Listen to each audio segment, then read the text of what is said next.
You are now tuned in to Believe. Do you believe? Hi, I'm Dan from Casting Views, and you're listening to Karen and Ann on the Sugar Coated Murder Podcast. Welcome to Sugar Coated Murder Podcast, a brilliant true crime podcast hosted by two zany sisters, all while baking up delicious treats in their kitchen. Here are your podcast hosts, Karen Devaney and Ann Varner.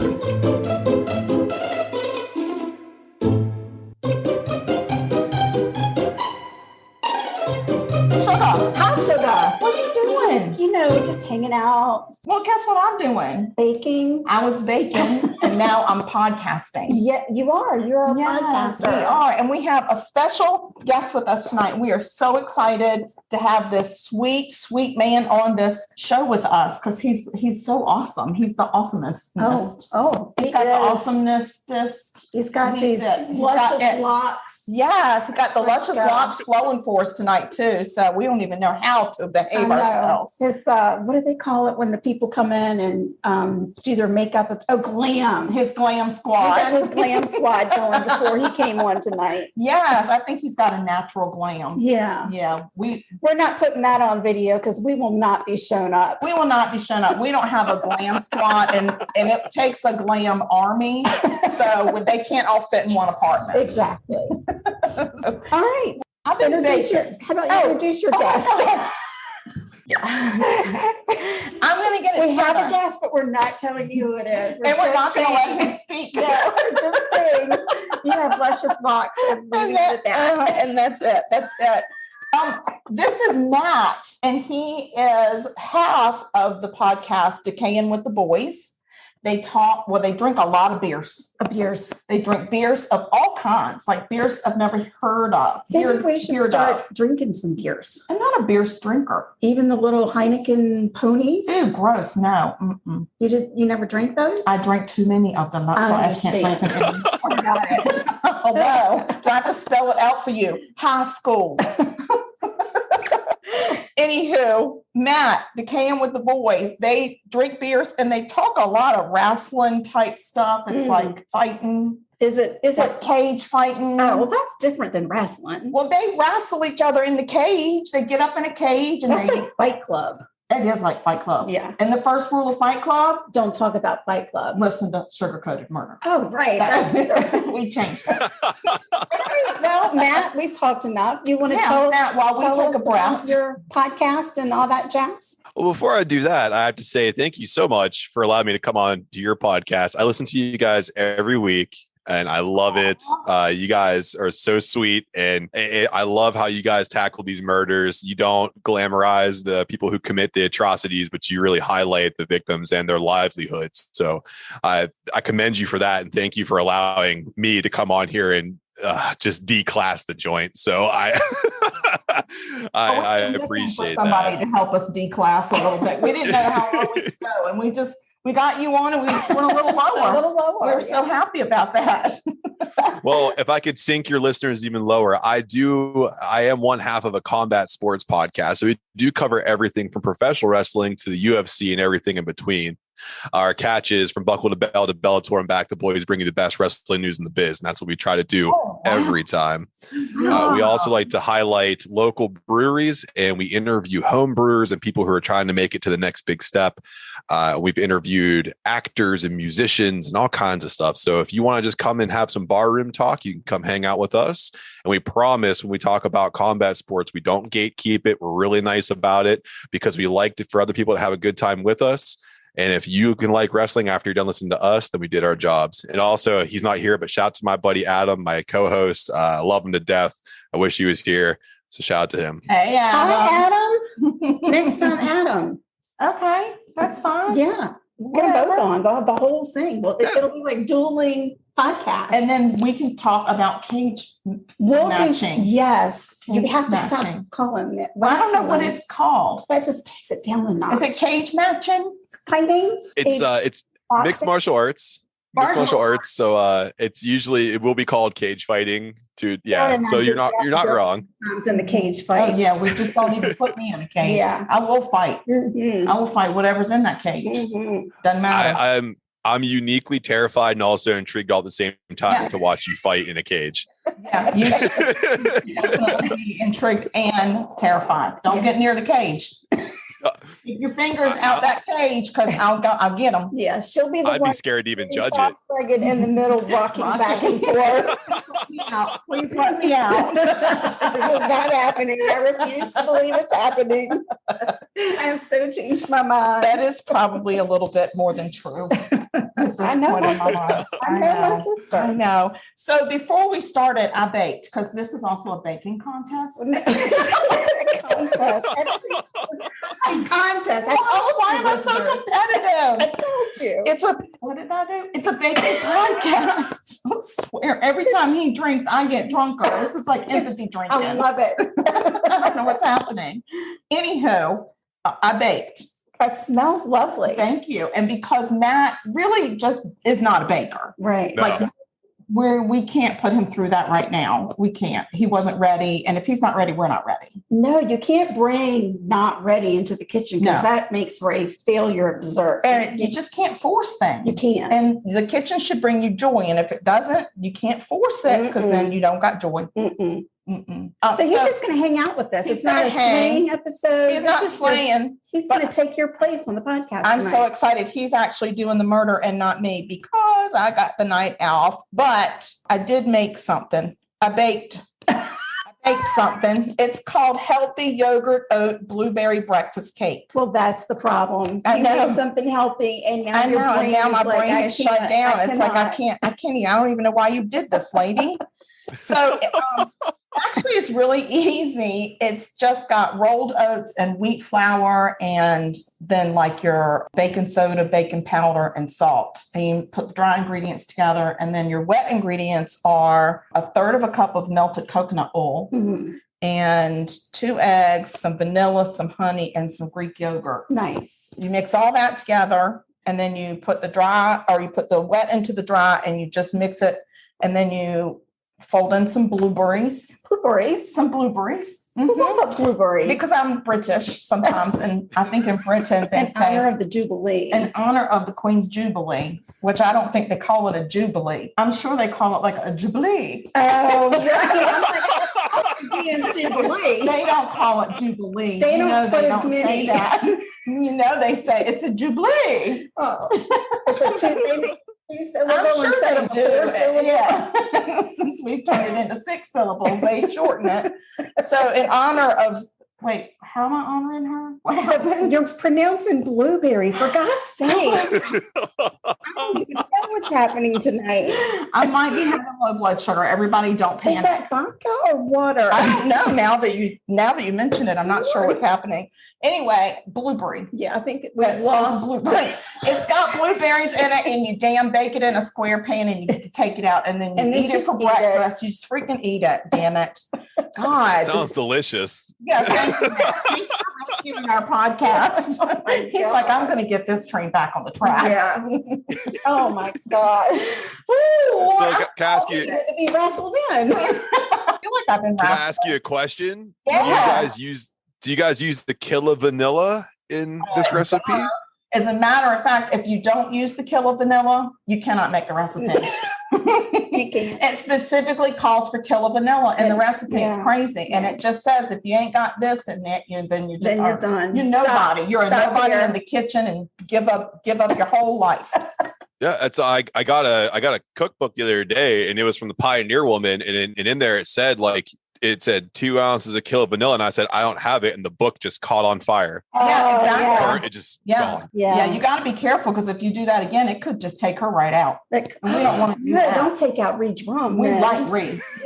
She's on a lot of the cooking competitions at Christmas time. She reminds me of a Christmas cookie. She does. She looks like she's. I bet you she does smell like a Christmas cookie. So anyway, definitely. Whenever I just said blah blah blah, I baked. Yes, we heard. We heard that you baked. Thank you for telling us again. Usually we break off into let's talk about murder. which we're going to do, but it's just not going to be one of us. It's going to be our friend Matt. He's going to tell a murder. Even though he said he wanted to go second. Oh, I'll go first. Not going first because then he's just stealing my gosh darn thunder. So you just take a step back. Matt, there, we know Matt. we're on to you. We're on to you. This is what happens You when we figured don't. me out. Oh my gosh, Matt, I really am scared for us. We didn't drink. I know. We maybe I feel need like to I drink. got So scrambled egg brains. I mean, it's crazy. I'm going first, y'all. It's on me. There was a discussion prior to the beginning, Yeah. and then it was lost because of the blueberry and And the Jubilee. and now I've got it. We're back. We're I back. wonder if there's The Jubilee. a blueberry jubilee. Yeah, there should be. We'll have to ask our friend Dan. Yes. Dan, the casting views man. Yeah. He And see if he can once tell he us. sobers up from the Jubilee. Oh yeah, he probably all jubileed out. He hasn't been awake, I think, for 2 days. He just travels the world and drinks on private jets. I have a working theory that he's actually like a secret agent and he's just like posing as a podcast host. But What I think is he's the real James Bond. Or he could Yep. be part of the royal family. He strikes me more of a Paddington Bear type. I'm not sure. I'm not sure how he's going to take to that. Sorry, Dan. Wow, Dan, that was completely all Ann. I'm shocked and amazed, and I'm actually moving 2 feet away from her. I'm so for heaven's embarrassed. sake. we go from sexy secret agent all the way to a stuffed bear. He has a sandwich in his hat. He does. And that's what makes him so lovable. It is. He is very lovable. He's soft and squishy and lovable, We would much like follow- maybe Dan. I We don't would know. follow Dan to the end of the world if he had a sandwich in his hat. Well, then, no shit. Oh yeah.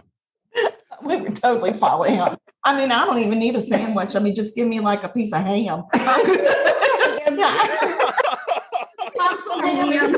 if he could put a whole ham under his hat, then I would really follow him Oh, God, places. yeah. Because I don't mind a ham, like a Christmas ham or an Easter ham. It's a Dan challenge. That's what that is. Let's find out how many cold cuts he can actually put in his How hat. many cold And cuts? then who follows him around when he walks out on the Right. street. Oh, I can't wait to let Dan know that we've got Very a whole contest exciting. for Yeah, him. Dan on the street. Dan, yeah, he is Dan from the streets. Oh my Oh god. gosh, Matt, we're gonna do murder now because that's what we do Okay. next in the podcast. Somehow the crazy train fell right off the track again. It really did. Would you please tell us a murder? I am. I'm going to talk to God. you. I'm not going to tell you exactly who the victims are right off the get-go. So Oh, is this a guessing game? it's a twisty turny situation. Oh, look at you, you true crime writer. You. I am a researcher and a And a writer podcaster. and a producer. So I'm going to talk to you a little about a bit about. No, No, God. Edit.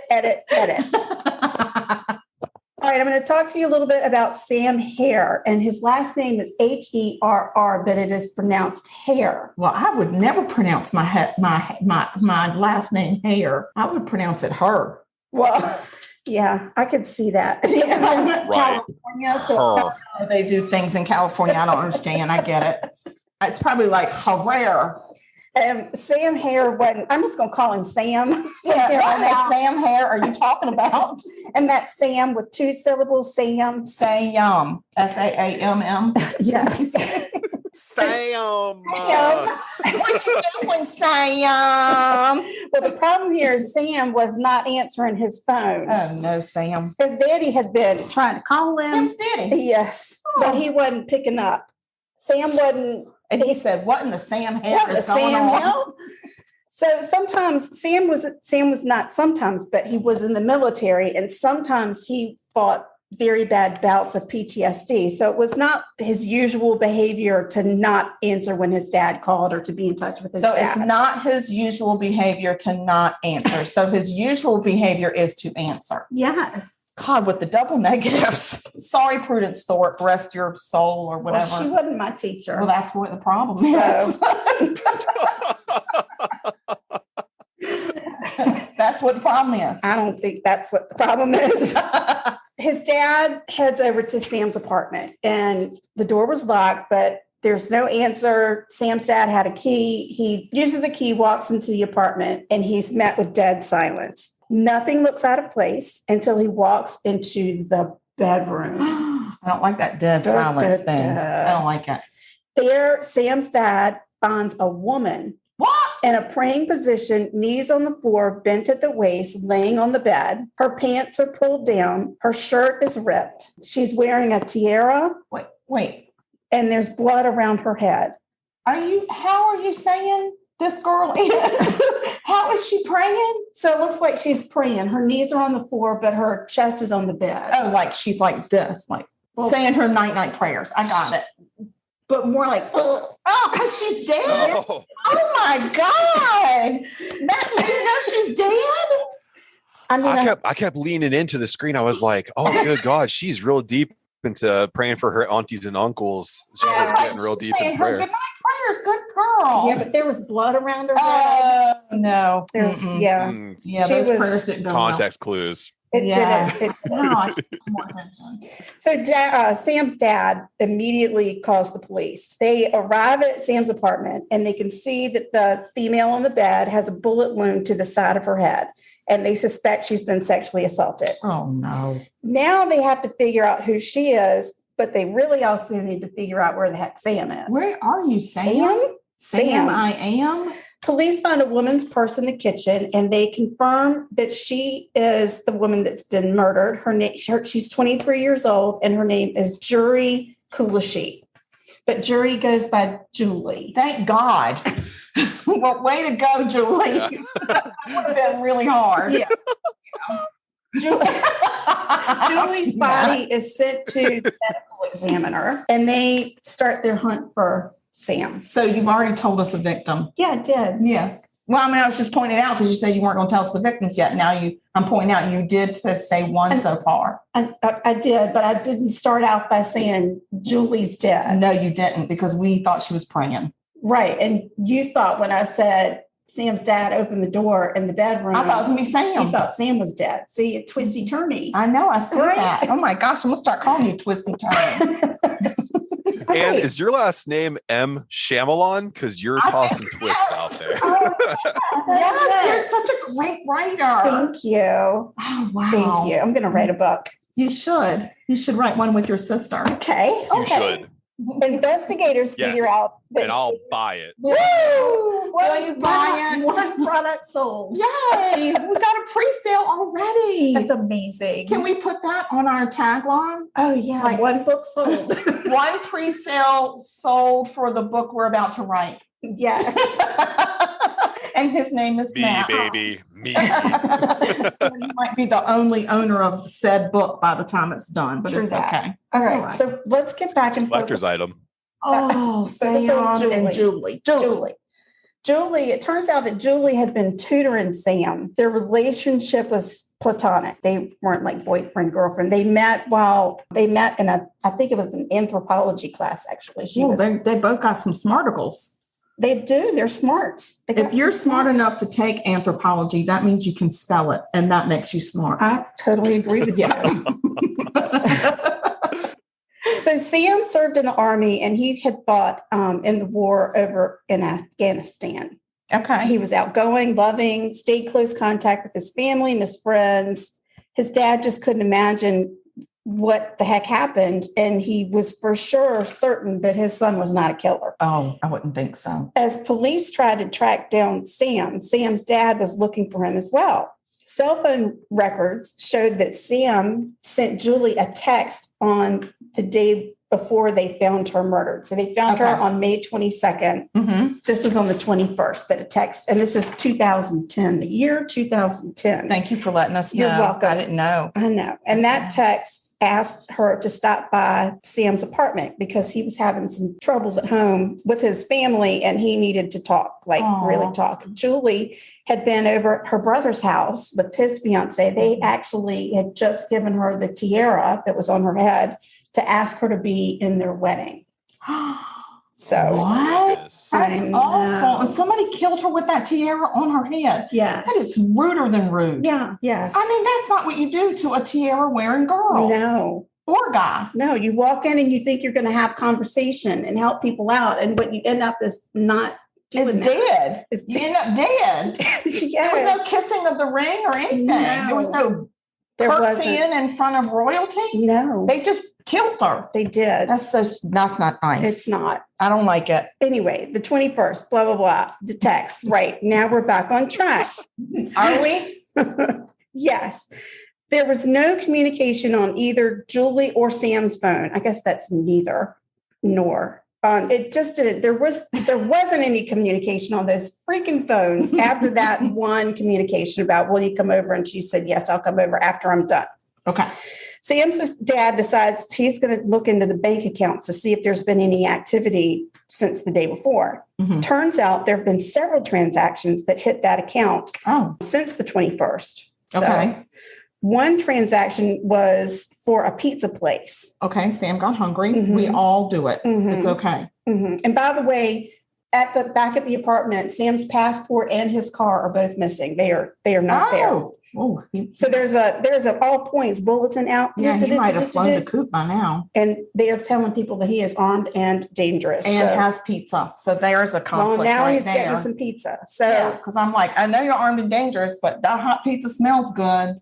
sometimes you just need pizza. And no matter what you've done. And you I just need feel a like if slice of somebody pizza. is offering you a warm slice of pizza, they're not armed and dangerous right at that moment. Yeah, because I feel they- like Yeah. yeah, I it's don't hard feel to like- get a pizza. I want pizza right now. I want pizza right now and not murder. Right. Yeah, So see, I yeah. agree. Hot Yeah. pizza, no murder. Violence. That should be our whole country should adopt this. Choose pizza and not violence. Oh wow, that would Yeah, that's powerful. That's a shirt. That's That's powerful deep. right there. That's That's me deep. going into politics. That's murder. But okay, one thing at a time. Police call the pizza restaurant and they get the delivery address for where that pizza's going because they're on top of it.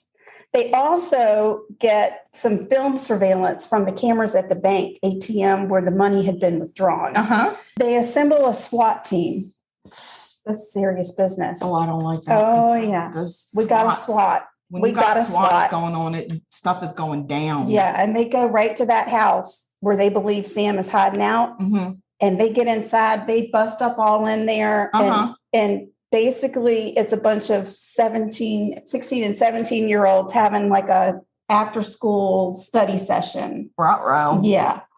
And the police are like, everybody down. And they're like, "Ah, we're just studying.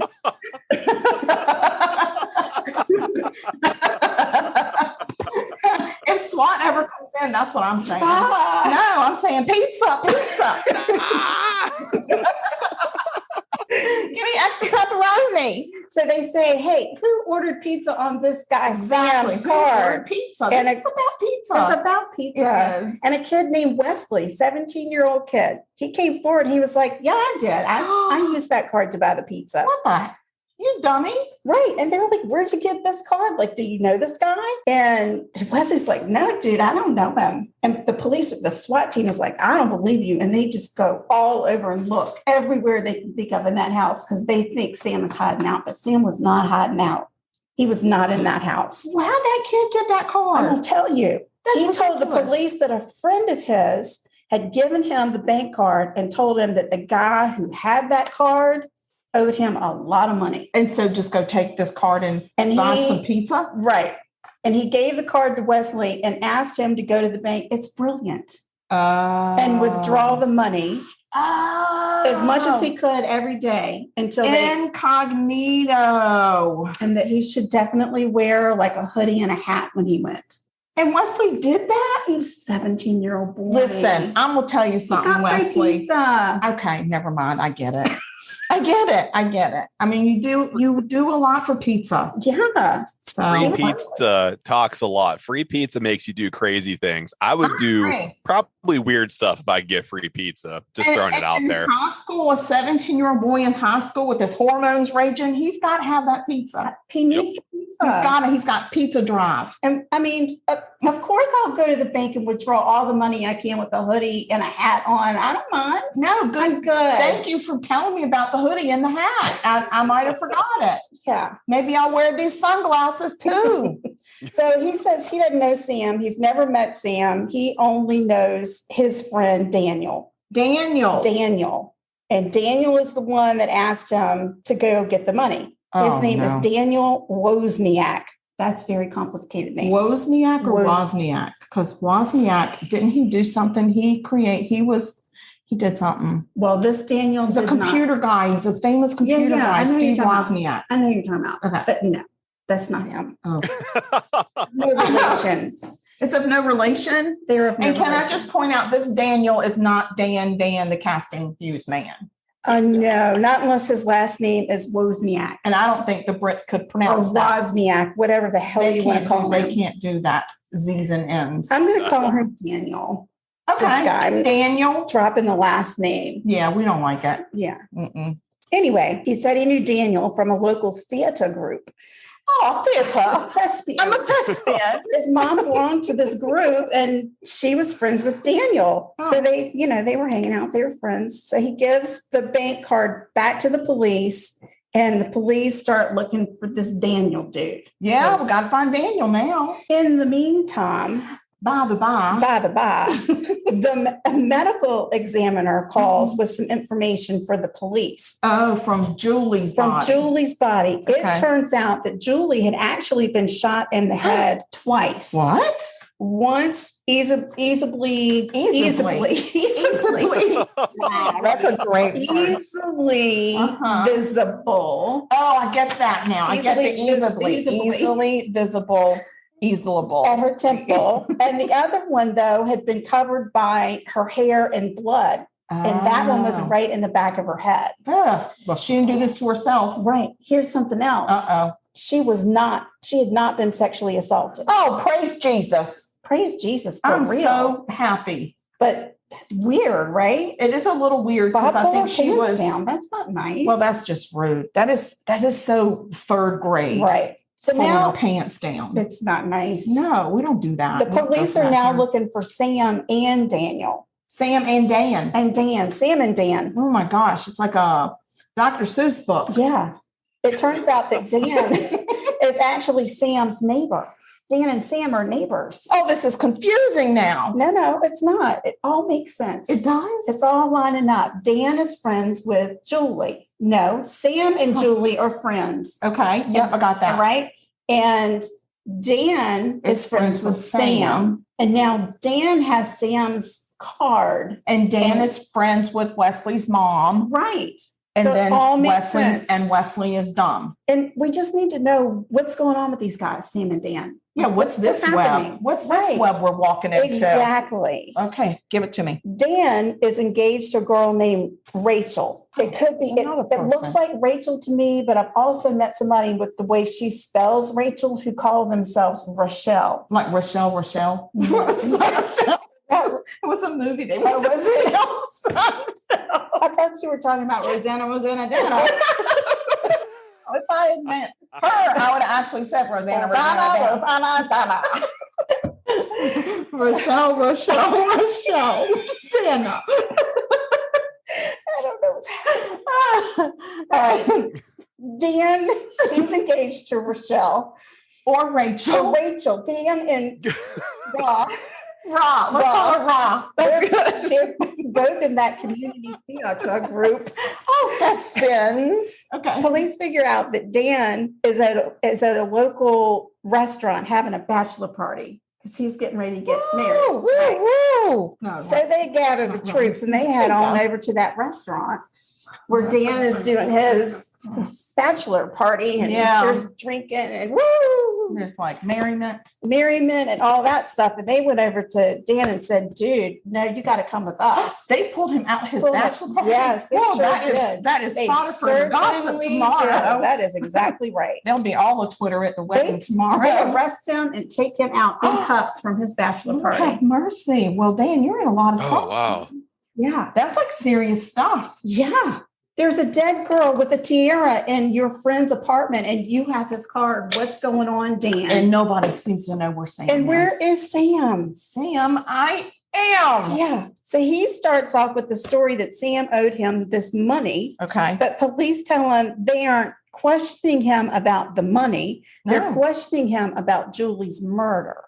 Oh. Right. That's so nice. Police had questioned Dan and Rachel the day Julie was found, but they both said that they didn't know where Sam was. They had seen Sam leave the complex earlier in the day with a dude in a hoodie and a dark hat. Oh my God, he was with Leslie. That's what They went to get pizza. Dan and Rob said. So we don't think we believe them. I'm thinking most likely no. Well, with a name like Rachel, we can't even trust what her name is right now. I don't know what her name, but she's not significant to me. So, I mean, she is, but she's not. Oh, that might be mean. Yeah, well, I'm just saying. Oh, maybe she deserves it. I'm good then. I'm good. Okay. It's interesting because when they saw Wesley withdrawing the money, right? He's dressed in the black hoodie. You see the relation there. Okay. Mm-hmm.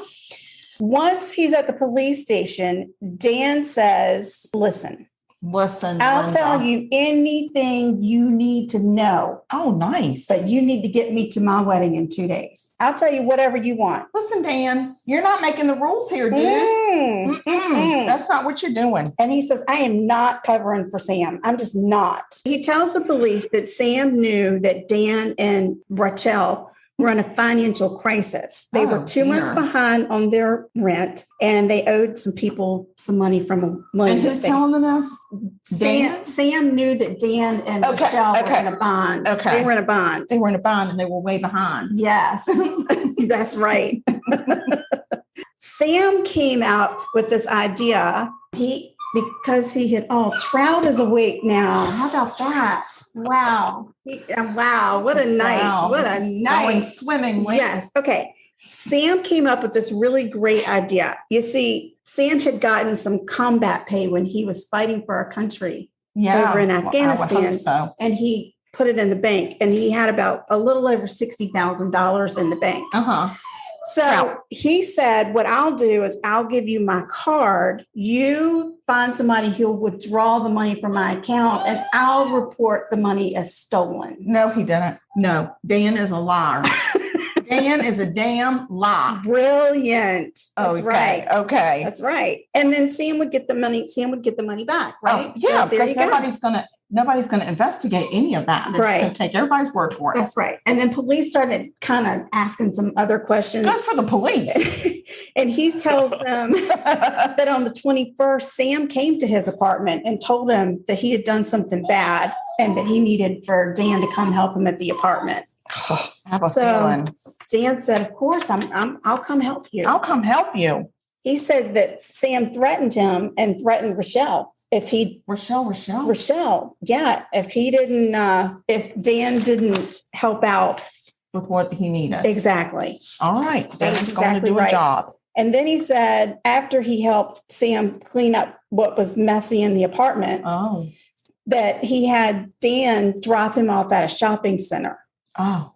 And that's the last time Dan saw him. Was at that shopping center. Okay. Yeah. Yes. Okay. Yes. Police are like, okay, let's go ahead and get a DNA sample from you, Dan. We just in case. 100%, Daniel. We believe you. But just for shits and giggles, let's just get that DNA. Yeah. Because we believe you, and now we need to clear you. Yeah. And because Dan he may be a great thespian. He is not a thespian. He is not a great cover-upper of things. Oh, because he goes by the script. Right. He's going by some script that he's written in his head. Yeah, he can't go off script. Yeah. No. He says, no, just that would be called an ad lib. And that's more improv. That's improv, not thespianism. Thespian. That's right.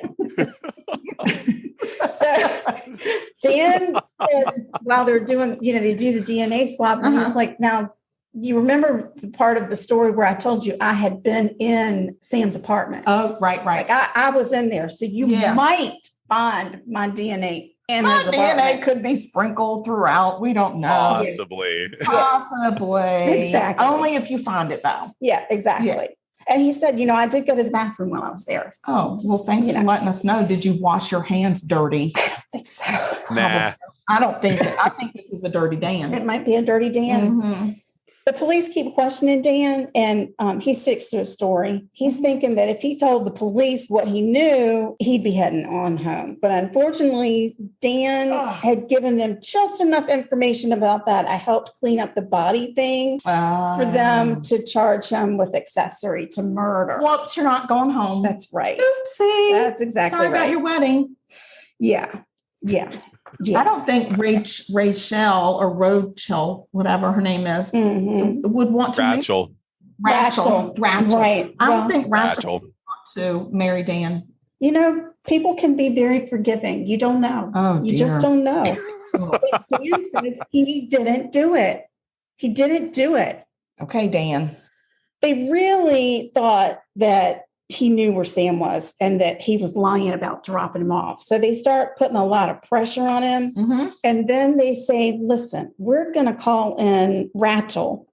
And we're going to have her come in and, talk about things. Because as Dan continues to talk, he's like, oh, one more thing.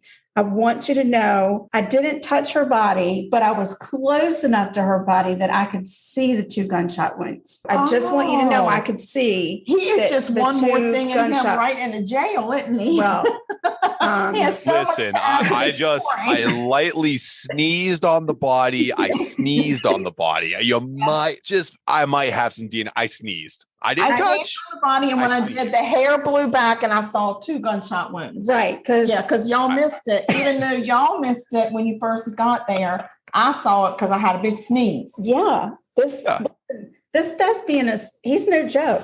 Thespian? Yeah. Now we got Daniel, which, by the way, this whole entire case that I wrote, I spelled his name Danielle instead of Daniel. So that's fine. We'll call him Danielle. Danielle. Now we've got Daniel at the scene of the crime, and he knows that there were 2 bullet holes. So that was a very important detail that police had not released to the public. Okay. Still, they need information about where Sam is. Yeah, where is Sam? He's out shopping. He's shopping. AKA Buffalo Bill, by the way. Sam went full Buffalo Bill. He was like, Dad, come help me with some things. Help me put these chairs into my car. Yes, definitely. He's walking around with somebody else's skin. He might be. Oh, Lord. It puts the lotion on the skin or it gets the hose again. You're scaring me. Oh, I'm scared. I'm scared of that movie. I don't like it at all. That's not my genre. All right, so now they decide we're going to bring Rachel in, and we're going to see Rachel. if she can bring get in the Rachel. If she can get more information out of Dan to figure out where Sam is. So they think she's going to pull the truth out of him. Right. Well, this is her moment. Well, Rachel is also a thespian. So thespian. She too. I just wish people could see my I don't know, my acting out of this. I do a great thespian. With your hand in the air? Yes, like this. You're missing this part, though. It's like, oh. I thought you had a bellyache. I wasn't exactly sure what was happening. A thespian. Like I'm at the center stage in the front, like about to take my bow. So yeah, I'm really good at that. All right, Rachel comes in. Rachel is also a thespian. Like, what's going on? What's happening? And where did you say you saw Sam? And what did you and Sam talk about? And all of these pointed questions about, but she shows zero emotion. There's no emotion. She's not saying, dear God in heaven, I'm supposed to marry you in 2 days, and they're telling me that you've killed somebody. Yeah, she's not saying that. That is not what she is saying. Did she say, can we go over that guest list, those seating arrangements one more time? No. Because that's what I'd have been like, while you're here and I got your attention, we need to get some details done for this wedding. No. Focus. Boom. Priorities. No. So she's asking him all these questions, but she ain't got, the Rachel got no emotions. She's got no emotions. Dan's got more emotions than she does. Well, maybe she's just stone cold Steve Austin. That's right. 316, baby. He a wrestler, right? Is he a wrestler? Yes. Yes, he is. Mm-hmm. He See, is a I'm not wrestling. Stone Cold Steve Austin says I just kicked your ass. That's what I usually went with. I think we just had Stone Cold Steve Austin on our podcast. Oh my God. We're putting that on social media. Yes. Tag him in it. Let's see what happens. Okay. Totally. You know I'll tag somebody. I'm not scared of tagging. Oh, yeah. I'm a tagger. I know you are. All right. So Daniel tells Rachel. Okay. He finally says, listen, Sam killed Julie. Listen, And Rachel. he helped clean up the scene. And then I had to help him clean up the rest of the scene. And then I took Sam to a shopping center and dropped him off. And Rachel's like, I mean, that's what he's saying, guys. Oh, so she's fine with this far-fetched And story. police are like, I mean, what have we gotten ourselves into? They're in the middle of a play. They are literally in the middle of a play. Yes. It's Julius Caesar. And any minute now, Julius is going to say, et tu, Brute? Like that. Et tu, Brute? Yeah, we're going to have to put some video out Yeah. for this episode. For sure. It's very animated. Yes. This is taking forever. Is it? What is going on? Because you keep interrupting me with these little bits and pieces of et tu, Brute. Oh my God, that is so significant. How? It just is. It ties in. And then I have to go and find my place. That's the problem. My golly. Aunt Ethel can't get her glasses straight. Right. So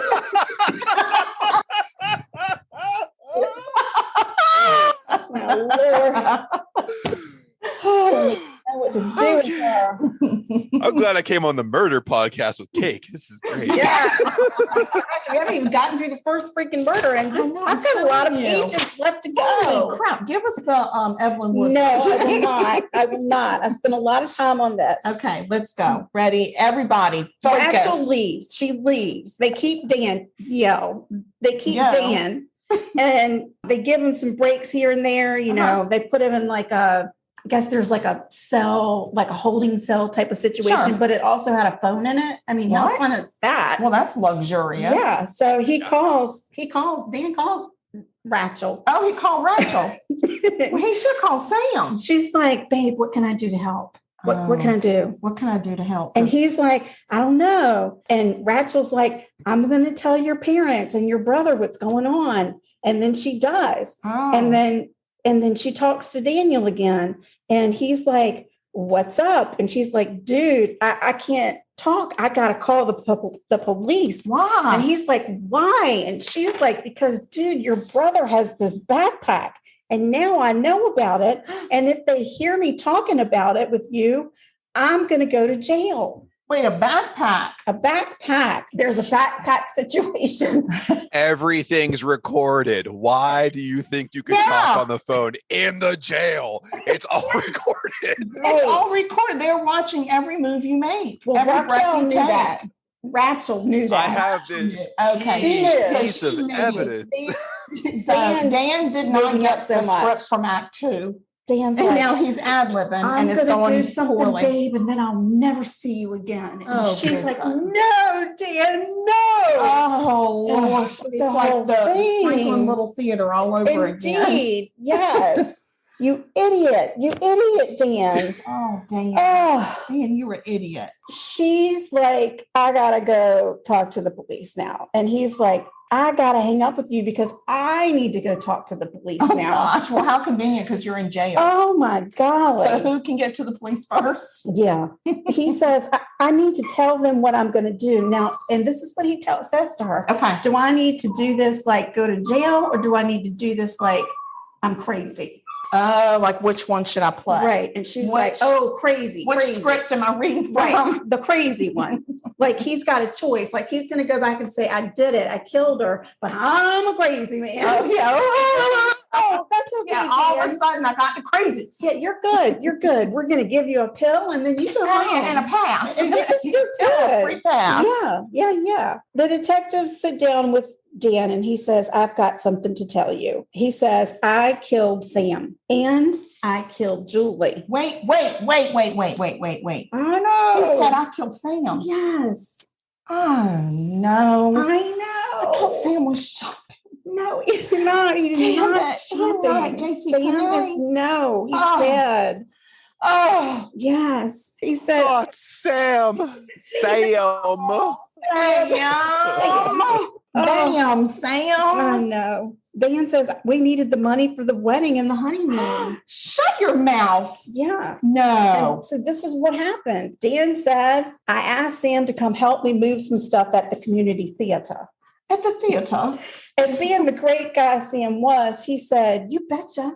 I'll be right there, Dan. Dan had him go up a ladder into like a little storage Don't area. be so helpful. This is what the I moral of the know. story is. I know. Starting out with pizza, and now it's like, don't help your neighbor. No. And so when Sam turned his back, Dan shot him in the back of the head. In the theater. But Dan didn't. In the theater. But Sam didn't die immediately. Oh. He said he didn't know what happened. Well, what happened? So he said to Dan, you got to help me. Something hit me. I might have been electrocuted. Hey, can you help me? No, he didn't even realize he was shot. No. So Dan shot him again. Oh my God, Dan. Right in the back of the head. Oh Lord. Yeah. Dan is a very mean boy. Dan is, He's very mean. He's something. And now you say he killed Julie. Yeah. Dang. So Sam's dead now.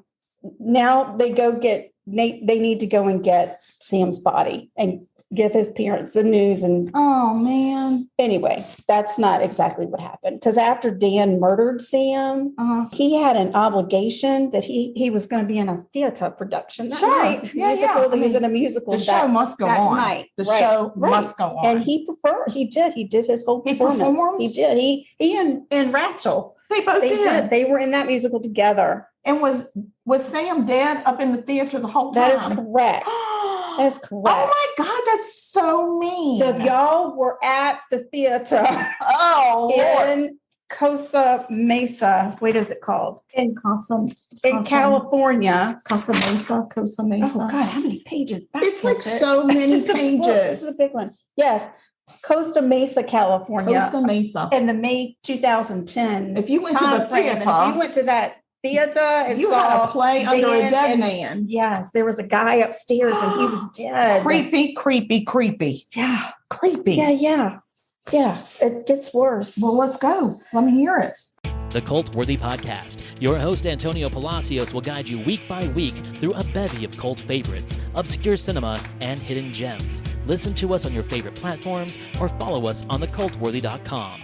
The Cultworthy Podcast. I got to hear about this backpack. Oh, yeah. Oh, God, it's the backpack. Oh, yeah. Wait till you hear. Okay.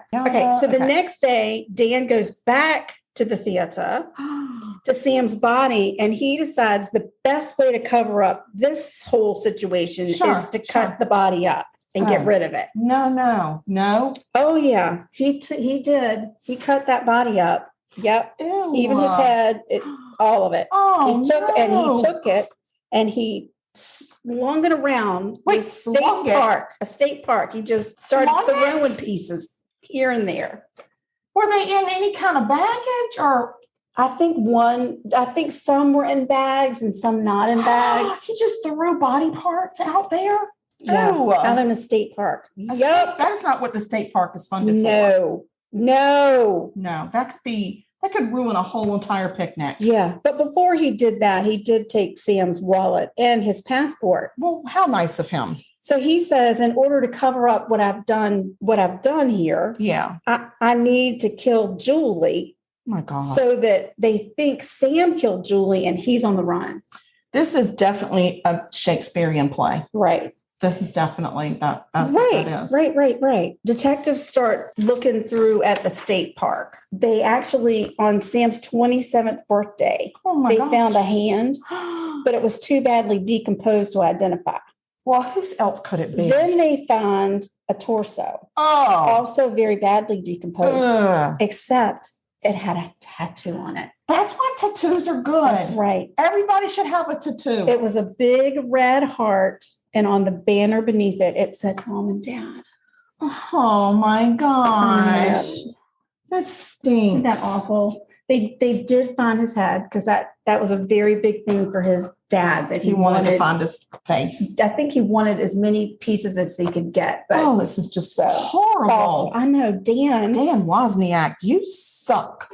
And he gets even worse. Shut up. Because he does this whole confession thing. Yeah. Then he goes and he pleads not guilty What? to 2 counts of murder. Yeah. What? Yeah. Okay, so he killed Julie. He got Julie to come over Yes. to Sam's apartment and killed her and then staged it and pulled her pants down. Yes. Dan, I hope somebody's pulling his pants down right now. Definitely. Just saying. I got to get through to the end of it because it just gets worse. Oh, I don't like it. It gets worse. And I got to find out what the Rachel had to do with this because I'm going to be real pissed. I know. So he pleads not guilty. Because of that, there has to be a whole long trial that the family has to go through. That's horrible. Yeah. But it took the jury less than an hour to find him guilty. And they probably ordered lunch too. And then they sentenced him to death. Oh, to death. To death. Well, but this is California. And this was 2010. So who knows? He's not on death row anymore. He's on, well, they still stay on death row, even though there's no death. Okay, They sent him to San Quentin after this is over. They sent him to San Quentin State. San Quentin to wait for his death. The backpack that the brother had, it had 2 shell casings. The ones from Julie's murder, Sam's passport, and his wallet. And did some other Dan's things. brother know what was in the backpack?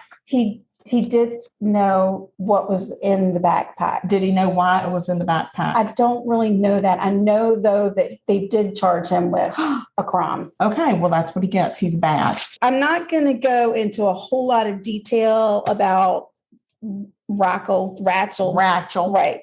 But she had some major explaining to do, the detectives. You got some explaining They knew to that do. she had helped Dan in some way. So they charged her with accessory after the fact. Okay. Yeah. She didn't tell police all the information that she had. And the jury felt the same way and convicted her, sending her to prison for 30 months. And she got out in 2019. Wait, 30 months? Correct. But yay, I don't care. I'm glad that she had to go to jail. Yeah. So, but she got out. Okay. So here's an update on Daniel's prison journey. Okay. He was sentenced to death in 2016. 6 years. Just think about that. He murdered them in 2010. Yeah. It took 6 years to get him to court and through the whole trial. That's a whole lot of money. Right. In July of 2021, Daniel was moved out of San Quentin as part of the Condemned Inmate Transfer Pilot Program. Excuse me? Condemned Inmate Transfer Pilot Program that they come up with there in California. San Quentin is considered a maximum security prison, and it's like a level, I don't know, whatever the highest level thing. Maximum? Maximum. But level 5. There's 5 levels. Somebody might know about this right there. Right. Or they might not. I don't know. Right. So he was in a maximum security. And, when you're there and you're on death row, you're isolated, right? Okay, I guess that's what I've heard. Yeah, you're isolated. I can't speak to it. Mm-hmm. They moved him as part of this program because he had found the Lord and he ministered to inmates and he was very, very helpful with other inmates. So they put him into this great program and they moved him to a level 3. Wow, that's 2 jumps down. Security. Yeah, they say it's still maximum security, but he's free to move about amongst the people. The people, as in the prison population. Correct. Okay. So he's not in that isolated. You don't get to play with others because you're a bad guy. And you only get to go outside an hour a day. He got more. For some reason, he was given some freedoms. That's right. That's right. The Condemned Inmate Program was set up by the prison system, and it gives prisoners who don't have pending charges, who have been found guilty of certain disciplinary offenses, I guess murder, within the last 5 years or are in restrictive housing due to disciplinary reasons. Okay. The prisoners get a chance to participate in a rehabilitation program and work program as a way to pay their restitution to the victims and the victims' families. Okay, well, as long as there's a reason for this and there's a benefit to the victim's These family. inmates are basically going from a cafeteria to a 5-star restaurant. Well, how come? They are moving out of lockdown, isolation, terrible way to live into now you can go eat with all the other inmates. You can go play. You can get your college degree. You can do play Do you think they're basketball. frolicking in They are there? frolicking at I this just don't know place. if you murder somebody, if you should ever be able to frolic. I'm telling you, California needs to get their sorry mama shit together. Yeah. I mean, come on. This program was started in California in 2016. In 2019, the governor of California put a moratorium on executions. Yes. Right. So it's not gone altogether. No. Which means that the death row inmates have to still be on death row. Okay. But then they came up with this fancy program that says, even though you kills people, If you kill people, we're going to put you over here in the country club now. in the frolicking area. You go frolic. You get to frolic. right. You son of a bitch. Yeah. So Sorry, Mama, that- but there should be no freaking that frolicking. moratorium can be I'm lifted at pissed off some with the point, but frolicking. until then, he's going to be There. frolicking. And that's the story of I don't like Dirty any of it. Dan and The Raquel, the Ratchet, Ratchet Rachel. and poor Sam fought for our freaking country. Yeah, and then got God more only pay, and knows. somebody thought, oh, I'll just take that because I'm having a wedding. And Dan couldn't even hold down a job. Because That's why he they was were a so far in debt. Because he was thespian. lazy. Well, he was wasn't lazy lazy. when it came to play. No, he was a thespian. I think he thought he was going to get famous. I don't know what he And thought. take I it think from he thought he me, was that great. ain't happening because think if he we're thought- not famous, you're not Oh famous. God, no. No, I think he thought he was a better thespian than he really was. Well, That's what I think. I think so too. That he thought That's what I was going to say. He And thought he's he could smarter act his than way everybody. out of it. Yeah. Yeah. I feel like he wrote the script like a Shakespearean tragedy, Yeah. like where one person has to die and then the other person has to die because that person had to die. Yeah, And and then poor Dan right. frolicking. Yeah, Oh, I don't like it. yeah. Well, That's son not, of a biscuit. there you go. It was bad. That was hard. It was a really long one. It was very twisty turny. It was. A lot of, yeah, and You then did a lot of Yeah. that. Zigged and you zagged. yeah, You looped-de-loop. Yeah. You dosey-doed. I dosey-doed. Yeah, you really did. You are It was in fantastic. God bless Sam and Julie. I'm so sorry. R.I.P. them and Sam their and Julie. families. I will tell you that an interview I watched with Sam's parents, Oh, that would have been heartbreaking they for me. still go to his grave and they just take their lawn chairs with them and they sit in That the breaks my evening and heart. they drink a beer and they read the paper. And his dad said, sometimes I take a nap and I'm never more at peace than I am when I'm right there with him. Oh my gosh. Mhm. Wow, that's a heartbreaker. It is a heartbreaker. Yeah. Well, R.I.P. Julie and Sam. Yes. Dang it. All right. Now what? Do you love comics, movies, video games, and more? We do too. Join me, Josh Scar, and my cast of colorful co-hosts on Talking SMAC. Look for our yellow and red icon on Apple Podcasts, Spotify, Good Pods, and other podcast players. Well, now you've got to do something about your crazy I ass know. dog. Gonna pick him up. But don't let him rub against your microphone. Don't rub my microphone. That's Trout. private. I know, you're good. This podcast is taking a turn. This podcast is rated R. All right. Or maybe Sorry, NC Mama. Sorry, Mama. All right. So we've done our thing. What we've you got, had our Matt? dose of murder. You got a dose of murder Top to give that, us? buddy. Oh, I think he's going to top it. Oh, yeah, I'm sure he is. So I'm not as skilled as Anne at spinning a yarn of murder, but I have a grisly tale to tell you over a 3-day that's period in 2007. Now, I know some of your listeners may not be up to date with pro wrestling, but this murder in particular is well known in the wrestling community, where a wife and a young child lost their lives to a formerly highly rated and highly decorated wrestler that Wow. spanned a career over multiple organizations and But he was promotions. like famous and well known and stuff. Even still today, speaking his name is like saying Voldemort. You're not supposed to say it. Oh. Yeah, Wow. But you're going to say it. I am. But before I say it, if you guys want to know more about this, you need to go online and search more about. I'm giving you the bare bones here. This is a very complex case with a lot of background, and I'm trying to give you the hits, the highlights here. All right. Yeah. Perfect. So Well, we'll definitely cite your sources in our show notes so people can go to the show notes and just click on any of the links and then read more about it. Awesome. Wonderful. Yeah.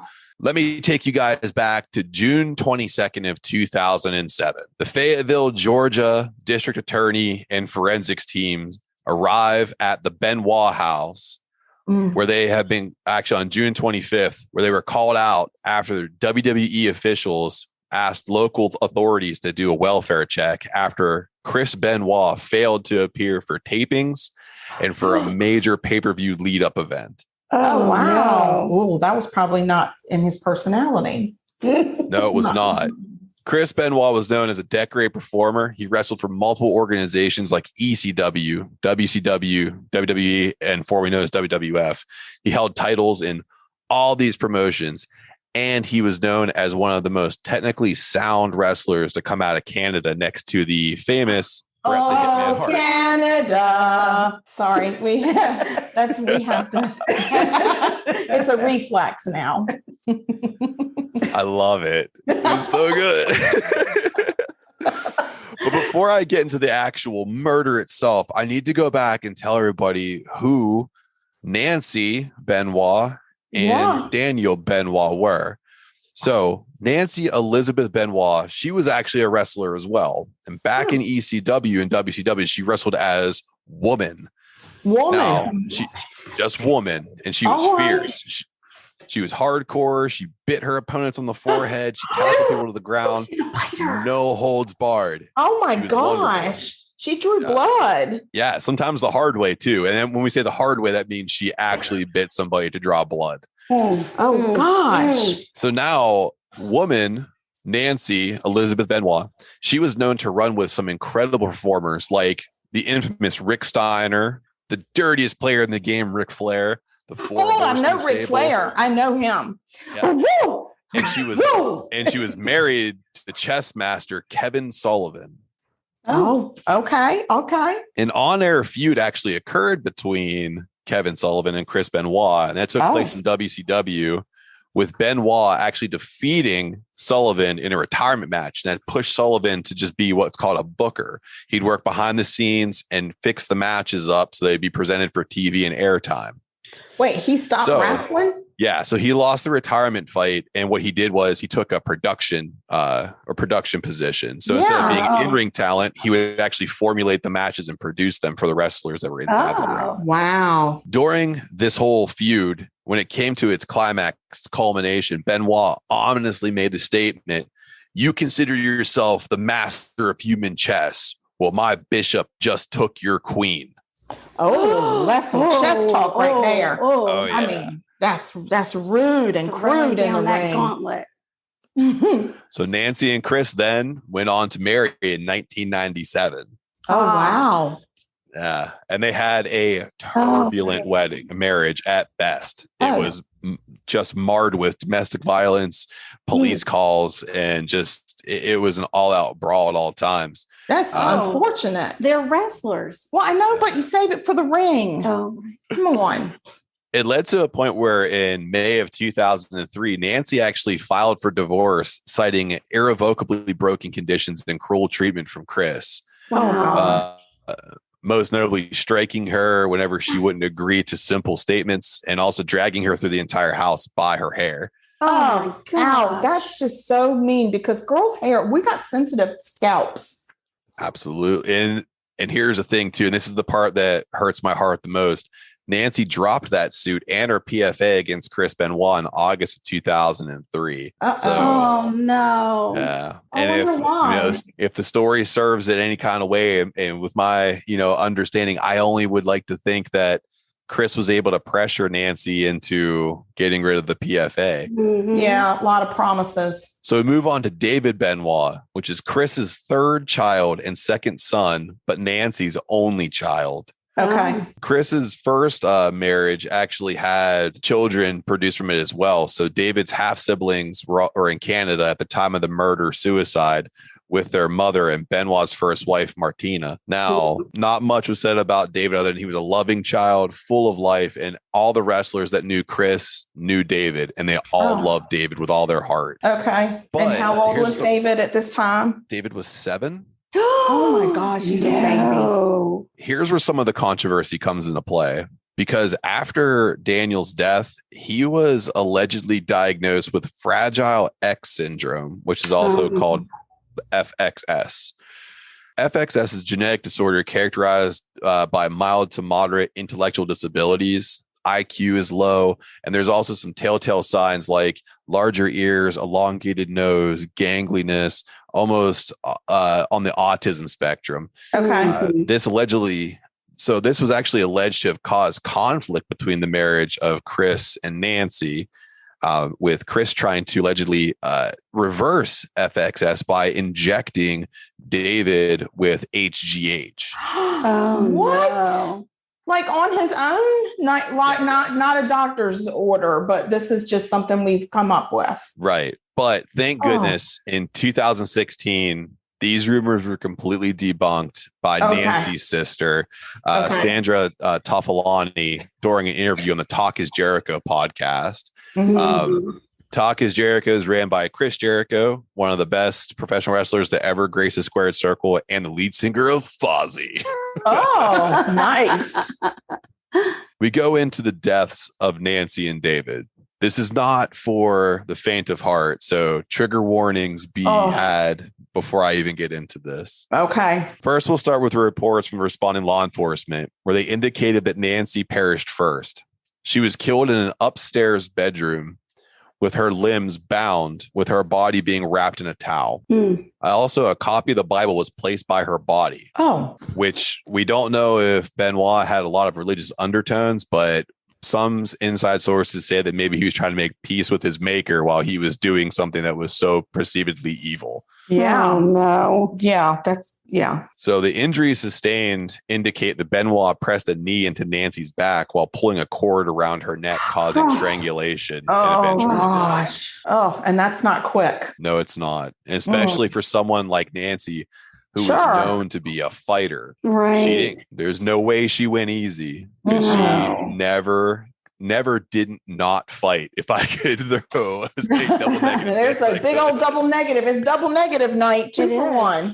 It's double negative Tuesday. Monday. Well, yeah, because it's clearly Monday. Whatever. This is not It's Monday. Not Monday. This is not Tuesday, right? There you go. It's something. I don't know. It's whatever it is. I feel like you're showing off. Yeah, like come on here, a little whippersnapper, and tell us what day of the week it is. Tell us how to use a double negative. Don't tell me how to look at a calendar. Oh no! Sorry. Continue. We're so sorry. That's okay. Daniel Benoit was second to perish in this double murder. Oh no. Reports indicate that Daniel was suffocated and killed in his very own bedroom. No. Much like Nancy, a Bible was left next to his body, but no pages were marked or indicated. These Bibles were just set next to the body. So again, it kind of left investigators a little clueless as to why that was part of what they were calling a ceremony or a ritual with the bodies. Daniel had internal injuries to the throat area, showing no bruises. But toxicology returned the presence of Xanax, which led the coroner to believe that Daniel was sedated and subsequently went unconscious way before he was being murdered. Oh, gosh. Well, that's a blessing, I guess. They say that Daniel most likely felt nothing and quintessentially died in his sleep. Yeah. Chris Benoit, however, was not to go unscathed. He was the last person to die by his own hands. Oh, coward. Initial reports from District Attorney Ballard and the city sheriff indicated that Chris Benoit committed suicide by hanging. Oh. Now, the initial report was that Benoit used a weight machine cord to hang himself by creating a noose at the end of a pull down machine. So like a lap machine. Oh my God. And he took that and made a noose out of it. And when Benoit released the weights from the lap pull down, it strangled him. Oh my God. That's a horrible way to go. However, this is not accurate. Because in 2016, Nancy's sister, again, Ms. Sandra Toffalani, went on the Talk is Jericho podcast to clarify the cause of Chris's death. One, Chris had actually searched out on Google the quickest and easiest way to break a neck.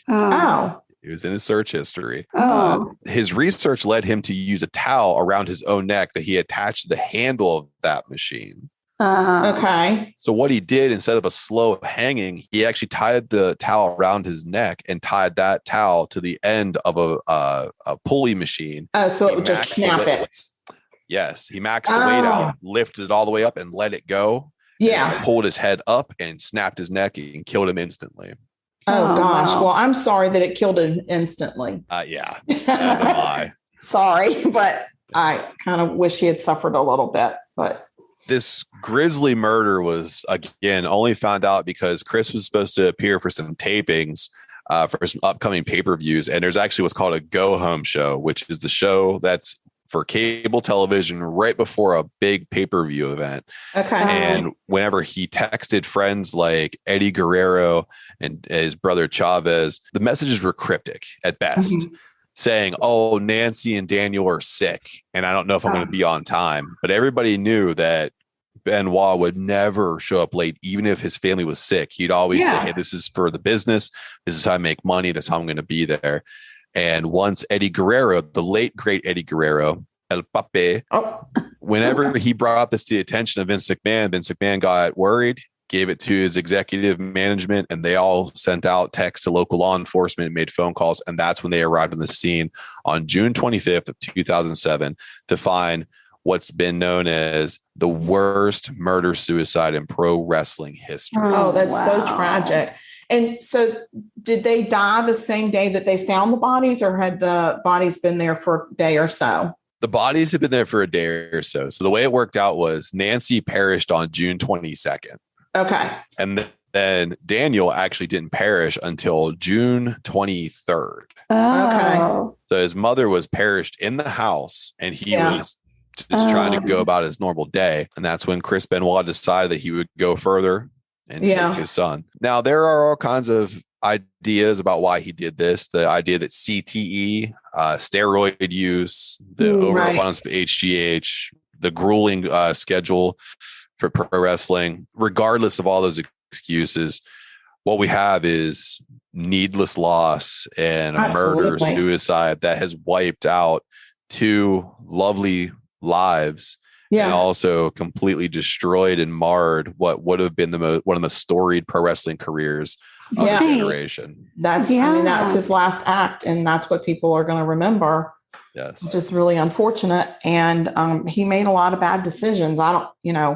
We'll never know what really drove him to those decisions. And I'm sorry for both of them, and RIP, because they didn't deserve it. Thank you for telling us that. That's not a story I would have ever really known, because I don't know that I would ever look up wrestling murders. So we're going to, in front of you, we're going to rudely taste this blueberry. It's healthy yogurt, oat, blueberry breakfast cake. I mean, it's got a lot of words. It's a lot. It's a lot of words, but it's supposed to be healthy. So I'm scared of it. I am a little. I was waiting for you. It's very packed full of blueberries. The bars. It's the British blueberry. It looks good. Okay. It's very good. Oh, not bad. I could eat that for breakfast. Toasted with some butter on it. Yeah. Like everything in my life. Just toast that shit up, put some butter on it. So anyway, if anybody wants the recipe, y'all can email me and I will share the recipe with you. Like I said, it's supposed to be healthy. There's no sugar in it at all. No. It's got a little bit of honey. The flavor is delicious. And I used Farmer Katie's honey. Yay, Farmer Katie. Matt, tell us, how can we let our listeners know where to find your podcast? I can tell you exactly where to find my podcast. Thank you. I'm so glad you know. We don't have to give you hints. If you want to know what's going on with the boys down the Joja Tour, we are at Decaying WTB on all social media. That's Facebook, Instagram, and Twitter. Don't forget about our email, decayingwtb@gmail.com. I also want to plug Adam right now because he has a promotion right now for Make Peace Not War. So if you actually go to @bash_brew, you can actually check out that we brewed up a cream ale that you can donate $10. You get a 22-ounce bomber bottle, and all the money you give us goes directly to supporting the Ukraine. Now, wonderful. Thing about it is we can't ship beer outside of Pennsylvania because that's illegal. Yeah. But if you want to give to a good cause, just know that if you do make a donation to us, that we are giving all that money to the Ukraine. It's going to two places, the Red Cross, and there's an animal shelter out there called, I think it's the Ulagok. And they take care of everything from kitty cats to horses and everything in between. Oh, bless them. Nice. Okay. And so you'll send me that link and I'll put that in our show notes too. Sure. I'd love to. Yeah. And so people give. But that's where you can find us. And hopefully you guys check us out and stop by, say hello. And it's a lot of fun. When I listen to your podcast, I feel like I'm hanging out with my brothers. Not that I have multiple ones, but in this life that I'm pretending to have right now, I have multiple brothers. Wait a minute. Yeah. I don't really know about the one. Well, we have two legally. We have a stepbrother. Yes, we do. I don't think I've ever seen them in the room at the same time together, so they may be the same person. But if I were to have multiple brothers in this life that I'm thinking about, I'm hanging out in my garage and I'm listening to you all talk about all this sports stuff and beer stuff. And I just want to be one of the guys. Yeah. Like that's how I feel. Yeah. So I love your podcast. It's very chill. It's funny. The other night I watched you break your computer. That was funny. So yeah, I mean, it's just all high drama. Yeah. With the breaking of the computer. Someone actually thought I did that as like a gag for the show. I was like, no, I actually legitimately broke my laptop. And you're not Carrot Top. No. Do that stuff. We don't work with props. No, especially expensive props like this. Jesus. Exactly. That's a very expensive prop. All right. Well, this has been truly such a special treat. Should we talk about our social media? Oh my gosh. Yeah. I mean, sure. Hey, Karen, let everyone out there know where they can find your podcast. Okay. Thanks for asking, Matt. Feel free to email us anytime. We love emails. We do. We love Send them. us one and be kind with your words to murder.sugarcoated@gmail.com. Remember, we're fragile. We're fragile. As a matter of fact, let me just tell this quick story. Annie and I went to a coffee shop on. That's me. She Annie. sometimes calls me Annie. We went on Saturday to a coffee shop. We both had on our T-shirts, not the same exact shirt, but podcast shirts because we've got several. And the barista said, "Let me guess, y'all have a podcast?" It was a little bit obvious. And there was a guy that was behind us waiting in line to get his coffee and stuff. And we just all started chatting about the podcast and whatever. And by the time we got home from the coffee shop, that guy that had been in line had emailed us a murder to talk about. How about That's that? awesome. Isn't that wonderful? I think it's like a murder in his family. Ooh. I think not blood related, but maybe he referred to her as an aunt. Yeah. We love email. We love getting murders and emails. We like getting recipes. We don't like murderers in our email. No, I don't like a murderer in my email, but I don't mind getting a murder in my email. Oh, I understand. Yeah. But if you're the murderer, don't send me the murder. Okay. I don't want to know it. So you can also find us on Facebook. Yes. At Sugar Coated Murder Facebooks. Podcast or Sugar Coated Murder Podcast fan page. That's where all the fun happens. And we have Instagram at Sugar Coated Murder, and that's a fun place to follow us. And then we twit. We are Twitters. We're Twitters. We're tweeters. We're a couple of twits. We are a couple of twits, and we are not ashamed of it. And that tag or handle or username, I don't know. I don't know my ID. I don't know. It's called Sugar Murder because that day I couldn't spell all the words. So I stopped at Sugar Murder. And that's how you find us on social media. All right. So Matt, there's one thing I want to tell you right before we leave. Okay. Stay sweet and don't murder. Because if you kill people, we will talk about you. It's the damn truth, buddy. Thank you so much for coming on and for giving us murder. I mean, we love it. We love to be given murder. Yeah. I can't say it enough. Thank you so much for having me on. It is an absolute pleasure to share any kind of space with you two. So thank you. Well, the pleasure is all ours. You're just so sweet. You're just so damn sweet. All right. Well, everybody have a good week. Yeah, y'all have a good week and love y'all. Bye. Bye. Thank you for listening to Believe. You can show support to your host by subscribing to the show and giving us a 5-star rating on your preferred platform. Check us out at Believe.com and search for BLEAV on YouTube.